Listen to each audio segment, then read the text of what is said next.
ሻንጣ የሚባለው ነገር እንግዲህ ፈርዶበታል። ሄርሜላ ገና አብርሃም ቡታጀራ ሳይደርስ ትላንትና ቸው ብላ ተመልሳ ሄዳ ማለት ነው። ዛሬ ሳይነጋ ሳይውል እንግዲህ አብርሃም ቡታጀራ መድረሱን ራሱ አልተናገረም። ግን እሱ ጋር መሄድ አለብኝ በጣም ታስፈልግኛለች ብሎኝ ነበር። የኔ ምስኪን በጣም እኮ ነው የሚያሳዝነው። እሱ ጋር መሆን አለብኝ ትላለች። ደግሞ የእግዚአብሔር ስም እየጠራች ማለት ነው። የእግዚአብሔር ስም ጦስ ነው ተጂ። እሺ የእግዚአብሔር ስም ብታቂ ኖሮ መተት አስደረጋሽበታል ብለሽ ታምኚ ነበር። መስቀል ላይ የእግዚአብሔር ስም ሲጀመር ኬታ እና ነው አንቺ ደግሞ እና ቡታጀራ መሄድ አለብኝ። አብርሃም አጠገብ መሆን አለብኝ። ጋሽዬ እያጠፋጠፈሽ ነው።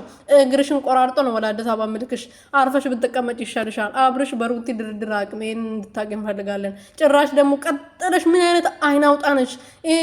ሌላ ሰው እኮ በስልክ ራሱ ባሏን ቤተሰብ ወይም ደግሞ ፍቅረኛ ነው የምትለው ቤተሰብ እኮ ለመታወቅ ለማውራት እኮ በጣም ይፈራል። አንቺ አይን አውጣውነሽ ጭራሽ ቤት ድረስ ለመሄድ አረ ምን አይነቱ አይን አውጣነሽ? ያንቺ ሲባሰ ነው።